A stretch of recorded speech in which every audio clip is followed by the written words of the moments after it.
Hello दोस्तों, ए to Z study में आपका स्वागत है। तो चलिए, आज हम करने वाले navy MR GK and GS का मॉक टेस्ट नंबर 10।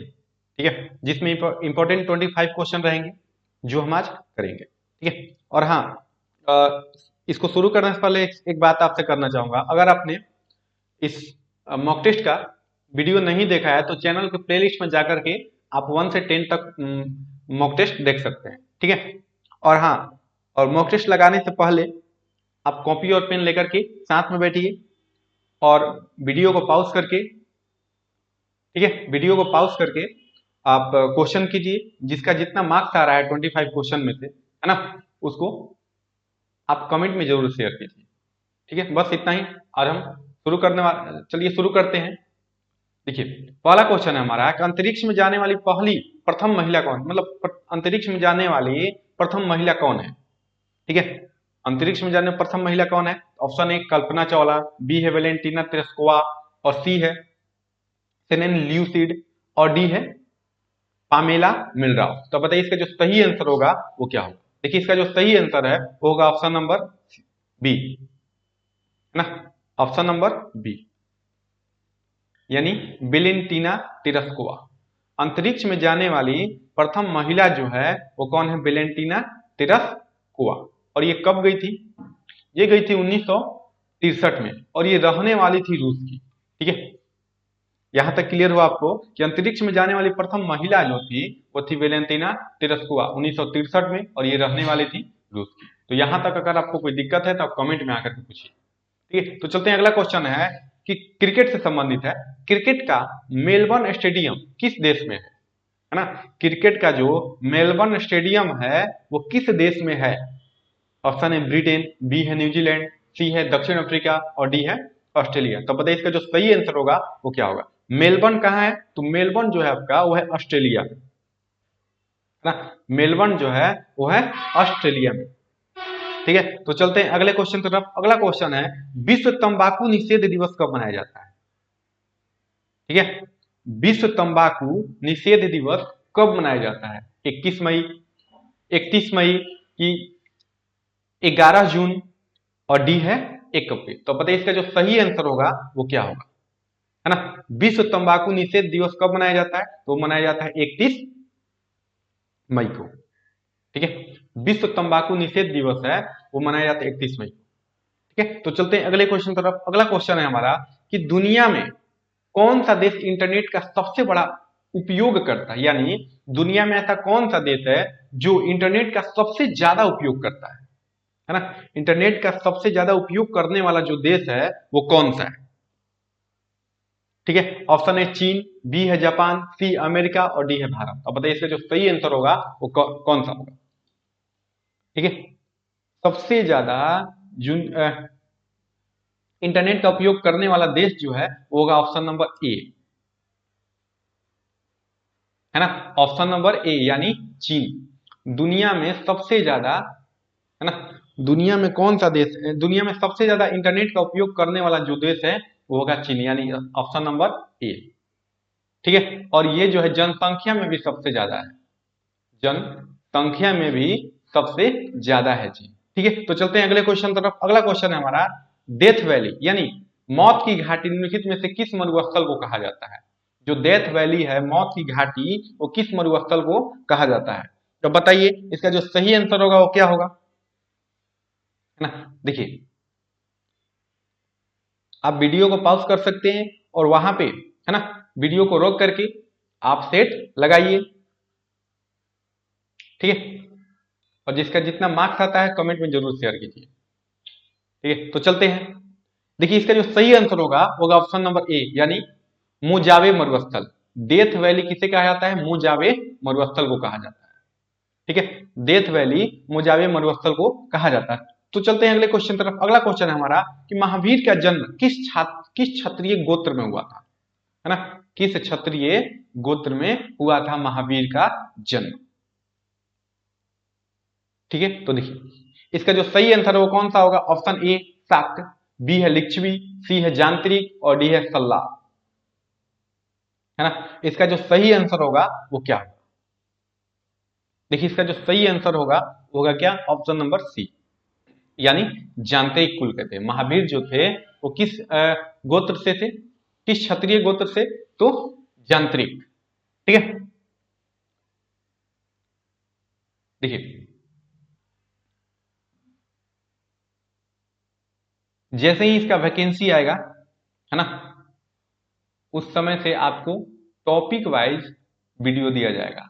हर टॉपिक का अलग अलग वीडियो, है ना, यानी टॉपिक वाइज वीडियो चलेगा। तो चलते हैं अगले क्वेश्चन की तरफ। अगला क्वेश्चन है, वाणभट्ट किस सम्राट के दरबारी यानी राज दरबारी कवि थे? वाणभट्ट जो थे किस सम्राट के दरबारी कवि थे? ऑप्शन ए कनिष्क, बी है कुमारगुप्त, सी है हर्षवर्धन और डी है मुस्कुनी। अब बताइए इसका जो सही आंसर होगा वो क्या होगा? वाणभट्ट किसके दरबारी कवि थे, है ना, किस सम्राट के दरबारी कवि थे? तो वो थे हर्षवर्धन के, है ना, यानी ऑप्शन नंबर सी, हर्षवर्धन के दरबारी कवि थे। बाणभट्ट जो थे वो हर्षवर्धन के दरबारी कवि थे। ठीक है, कोई दिक्कत? तो चलते हैं अगले क्वेश्चन तरफ। अगला क्वेश्चन है कि आंख में प्रवेश करने वाली प्रकाश की मात्रा को, जो आंख में प्रकाश प्रवेश करती है उस प्रकाश की मात्रा को किसके द्वारा नियंत्रित किया जाता है?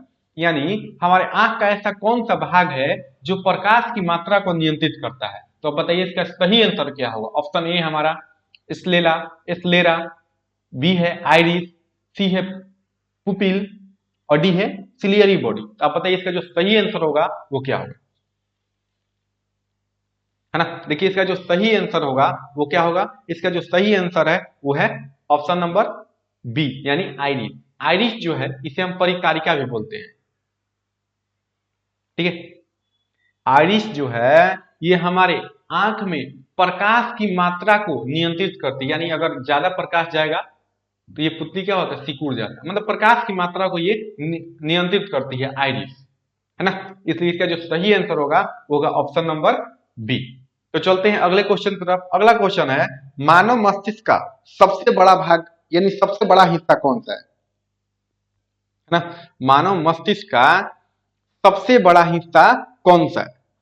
ऑप्शन ए सेरिबेलम, है ना, और बी है मिड ब्रेन, सी है सेरेब्रम और डी है मेडुला ऑब्लागोंडा। तो बताइए इसका जो सही आंसर होगा वो कौन सा होगा? इसका जो सही आंसर है वो क्या होगा? ऑप्शन नंबर सी, है ना, यानी सेरिब्रम। मानव मस्तिष्क का सबसे बड़ा हिस्सा जो है वो कौन सा होगा? सेरिब्रम होगा, यानी सेरेब्रम, है ना, ऑप्शन नंबर सी। तो चलते हैं अगले क्वेश्चन की तरफ। अगला क्वेश्चन है हमारा कि दक्षिण भारत की सबसे ऊंची चोटी, है ना, दक्षिण भारत की सबसे ऊंची चोटी जो है वो कौन सी है? एवरेस्ट, डोराबेटा, नीलगिरी पहाड़ियां या अनाईमुड़ी? अब बताइए सही आंसर क्या होगा इसका? देखिए दक्षिण भारत की सबसे ऊंची चोटी की अगर बात करेगा तो होगा क्या? ऑप्शन नंबर डी, यानी अनाईमुड़ी, है ना। दक्षिण भारत की सबसे ऊंची चोटी जो है वो है अनाईमुड़ी। और एवरेस्ट क्या है ना, विश्व की सबसे ऊंची चोटी एवरेस्ट। ठीक है, और अनाईमुडी दक्षिण भारत की सबसे ऊंची चोटी। ठीक है, तो चलते हैं अगले क्वेश्चन तरफ। अगला क्वेश्चन हमारा मदरसा यानी मदरसे किसके स्कूल है? मदरसा जो है वो किसका स्कूल है ना? मदरसा स्कूल किससे संबंधित है? ए है जैनियों से, बी है हिंदुओं से, सी है मुसलमान से और डी है ईसाई से। तो आप बताइए मदरसा किसके स्कूल से संबंधित है ना? देखिए इसका जो सही आंसर होगा वो का ऑप्शन नंबर सी, मुसलमान से। मदरसा जो है यानी मदरसे जो है वो मुसलमानों के स्कूल होते हैं। मुसलमान जहां पढ़ाई करने जाते हैं वो ज्यादातर मदरसा स्कूल में जाते हैं, है ना, इसलिए मदरसा का संबंधित है मुसलमान से। ठीक है, तो चलते हैं अगले क्वेश्चन तरफ। अगला क्वेश्चन है हमारा कि गिर राष्ट्रीय उद्यान स्थित है कहाँ? यानी गिर राष्ट्रीय उद्यान जो है वो कहां पर स्थित है ना? देखिए सबसे पहला बात कि ये जो गिर राष्ट्रीय उद्यान है इसका संबंध है सिंह से, है ना। सिंह, यहाँ पे सिंह का संरक्षण किया जाता है, यानी सिंह का रख रखाव किया जाता है, बचाव किया जाता है। ठीक है, इसलिए अगर क्वेश्चन पूछेगा गिर का संबंध किससे है तो ये सिंह से, है ना। और ये कहा गिर कहाँ है? तो गिर है गुजरात में आपका। ठीक है, गिर है गुजरात, इसलिए इसका जो सही आंसर होगा वो होगा ऑप्शन नंबर डी, गुजरात। ठीक है, तो चलते हैं अगले क्वेश्चन तरफ। अगला क्वेश्चन है हमारा कि पूना पैक्ट जो है वो किसके किसके बीच हुई थी, है ना।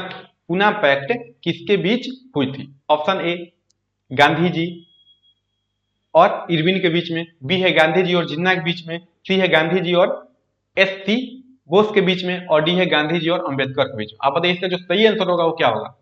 पूना पैक्ट जो है वो किसके बीच हुई थी? तो पूना पैक्ट जो है वो है ऑप्शन नंबर डी, है ना, यानी गांधी जी और अंबेडकर के बीच में, है ना। गांधी जी और अंबेडकर के बीच में क्या हुआ था? ये पूना पैक्ट हुआ था। ठीक है, और ये कब हुआ था? ये हुआ था 24 सितंबर, है ना, 1932 को, 24 सितंबर 1932 को हुआ था, और हुआ था महात्मा गांधी और अंबेडकर के बीच में पूना पैक्ट हुआ था। ठीक है, तो चलते हैं अगले क्वेश्चन तरफ। अगला क्वेश्चन है हमारा कि पानीपत की दूसरी लड़ाई किसके बीच हुई थी, है ना। पानीपत की जो दूसरी लड़ाई है वो किन के बीच हुई थी? ऑप्शन ए बाबर और लोदी के बीच में, बी है अकबर और हेमू के बीच में, सी है मुगल और ब्रिटिश के बीच में, और डी है अकबर और लोदी के बीच में। अब बताइए इसका जो सही आंसर होगा वो क्या होगा? देखिए पानीपत की जो दूसरी लड़ाई हुई थी ये सबसे पहले कब हुई थी ये आप बताइए, है ना। देखिए पानीपत की जो पहली लड़ाई हुई थी वो हुआ था 1556 में। पानीपत की दूसरी लड़ाई हुई थी 1556 में, ये हुआ था आपको अकबर और हेमू के बीच में, है ना। क्वेश्चन ये है हमारा कि पानीपत की दूसरी लड़ाई किसके बीच लड़ी गई थी? तो अकबर और हेमू के बीच, ठीक है। और ये कब हुआ था दूसरी लड़ाई? तो 1556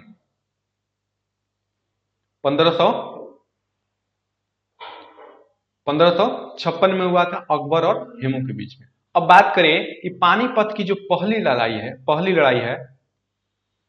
ना, पहली लड़ाई ये जो हुई थी ये हुआ था 1526 में हुआ था। ये जो हुआ था इब्राहिम लोदी, है ना, इब्राहिम लोदी और बाबर के बीच में, इब्राहिम लोदी और बाबर के बीच में हुआ। अब बात करें, ये तो दूसरा हो गया हमारा, है ना, और पहला ये हो गया, और तीसरा जो हुआ था लड़ाई ये हुआ था 1761 में, है ना, 1761 में। तो चलिए अगले क्वेश्चन की तरफ चलते हैं। अगला क्वेश्चन है हमारा, मंगल पांडे सिपाही थे किस बैरक के, है ना। मंगल पांडे का संबंध इनमें से किससे है? तो देखिए मंगल पांडे का जो संबंध है वो किससे है? रॉयल गोरखा राइफल से, कि 34वां बंगाल मूल निवास पैदल सेना से, कि सिख रेजिमेंट से, कि उपरोक्त में से कोई नहीं। देखिए इसका जो संबंध है मंगल पांडे का वो संबंध है 34वीं नेटिव, यानी 34वीं, है ना, 34वां बंगाल मूल निवासी पैदल सेना, यानी ये जो थी पैदल चलने वाली सेना थी। और इसका नाम, ये किस बैरक से थे? ये 34वीं, यानी कहां से? मेरठ, है ना, मेरठ से थे। तो चलते हैं अगले क्वेश्चन की तरफ। अगला क्वेश्चन है हमारा कि न्यूमैटिक्स अस्थियां इनमें से किसमें पाई, मतलब इनमें किसमें पाई जाती है? न्यूमैटिक्स जो अस्थि यानी न्यूमैटिक्स हड्डी जो होती है वो किसमें पाई जाती है ना। आप बताइए इसका जो सही आंसर हो क्या होगा? न्यूमैटिक्स, ऑप्शन ए वेल, सर्प, मोर और डॉल्फिन। इसका जो सही आंसर होगा वो क्या होगा, है ना। देखिए इसका जो सही आंसर होगा वो होगा ऑप्शन नंबर सी, यानी मोर। न्यूमैटिक्स अस्थियां जो है वो किसमें पाई जाती हैं? मोर में पाई जाती है, इसलिए इसका जो सही आंसर है वो होगा ऑप्शन नंबर सी, मोर में न्यूमैटिक्स अस्थि यानी न्यूमैटिक्स हड्डी। तो चलते हैं अगला क्वेश्चन यानी 17 क्वेश्चन की तरफ। 17 क्वेश्चन है हमारा, एक फैदम बराबर कितना, क्या होता है? एक फैदम बराबर क्या होता है? तो एक फैदम बराबर जो होगा वो क्या होगा? 6 मीटर होगा, कि 6 फीट होगा, है ना, कि 60 फीट होगा, कि 100 सेंटीमीटर होगा? अब बताइए इसका जो सही आंसर होगा वो क्या होगा? एक फैदम बराबर, देखिए एक फैदम के बराबर क्या होता है? एक फैदम के बराबर होता है 6 फीट, यानी 6 6 फुट, है ना, 6 फुट। एक फैदम के बराबर, एक फैदम, एक फैदम बराबर 6 फीट। ठीक है, इसलिए इसका जो सही आंसर होगा ऑप्शन नंबर बी। ठीक है, तो चलते हैं अगले क्वेश्चन तरफ। अगला क्वेश्चन है हमारा, बैरोमीटर नीचे जाना एक संकेत है ना। बैरोमीटर एक पठ्यांक है ना, मतलब सूचक यंत्र है। इसे हम ये पता चलता है ना कि इसका कहने का मतलब है, देखिए इससे ये पता चलता है कि यहाँ पे कौन सी घटना होने वाली है ना। इसके पाठ्यांक इसका जो स्केल होता है, अगर एकाएक तेजी से, मान लीजिए ये बैरोमीटर हो गया है ना, ये बैरोमीटर जो है अगर ये एकाएक तेजी से नीचे आएगा है ना, अगर एकाएक तेजी से नीचे आएगा तो आंधी तूफान आने की संभावना होती है, आंधी तूफान है ना। अगर धीरे धीरे नीचे आ रहा है ना, धीरे धीरे अगर नीचे आएगा तो क्या होगा, वर्षा होगा। अगर धीरे धीरे ये ऊपर की तरफ जाएगा पाठ्यांक इसके, है ना, तो क्या होगा, आसमान साफ होगा, आसमान साफ होता है। इसलिए बैरोमीटर का प्रयोग किया जाता है, मतलब इससे पता चलता है ना। तो देखिए इसका जो सही आंसर क्या होगा, बैरोमीटर का नीचे आना एक संकेत है क्या, जब धीरे धीरे नीचे आएगा तो क्या होगा, वर्षा होगा, और तेजी से नीचे आएगा तो तूफान आएगा, है ना। जब धीरे धीरे ऊपर चढ़ेगा तो क्या होगा, है ना। देखिए जब धीरे धीरे ऊपर चढ़ता है तो मौसम साफ होता है, इसलिए इसका जो सही आंसर होगा, ये क्या बोल रहा है, नीचे जाना, यानी धीरे धीरे नीचे जा रहा है तो वर्षा होगा, है ना। इसलिए इसका जो सही आंसर है वो क्या है, ऑप्शन नंबर ए, है ना। बैरोमीटर का नीचे जाना एक संकेत है वर्षा होने का। ठीक है, तो चलते हैं अगले क्वेश्चन तरफ। अगला क्वेश्चन है हमारा कि समुद्री जल में औसत लवणता कितनी होती है ना। समुद्री जल में औसत लवणता कितनी होती है। ऑप्शन ए 2%, बी है 3%, सी है 3.5% और डी है 2.5%। तो आप बताइए इसका जो सही आंसर होगा वो क्या होगा, है ना। देखिए बताते हैं, इसका जो सही आंसर होगा वो होगा ऑप्शन नंबर सी, है ना। यानी 3.5% जो है समुद्र की औसत लवणता होती है, औसत लवणता।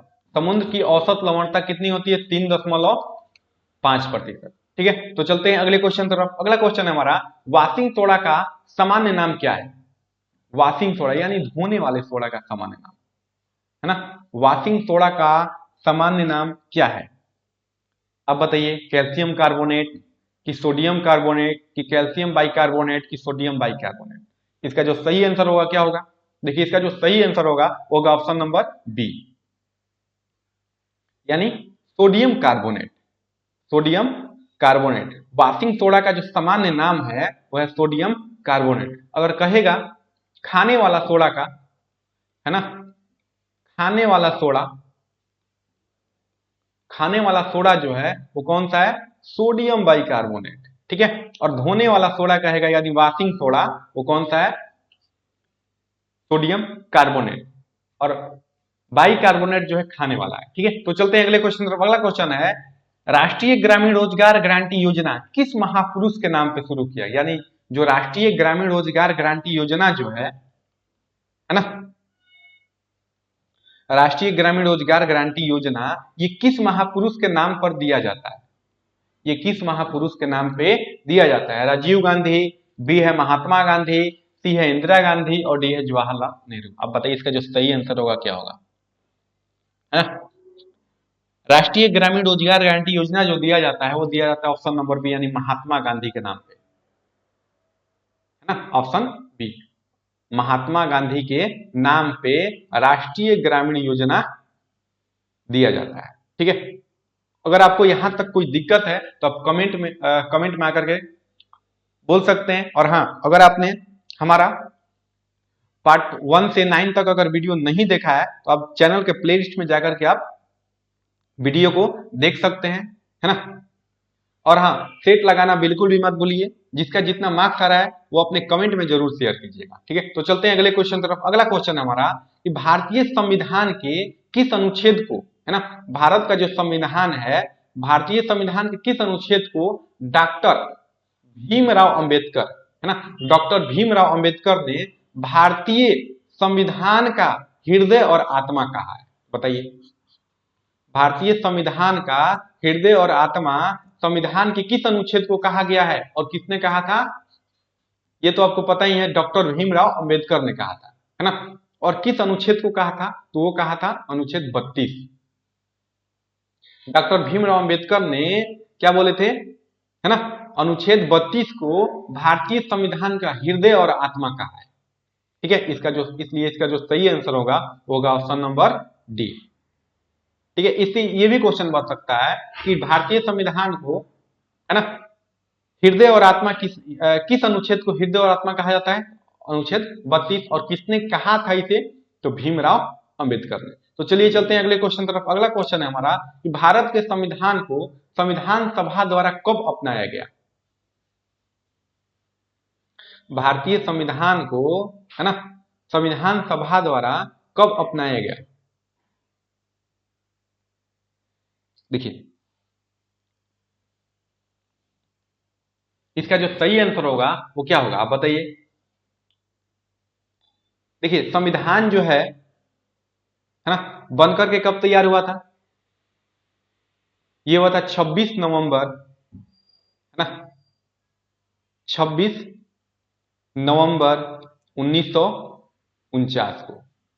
और इसको स्वीकृति कब मिली थी, है ना?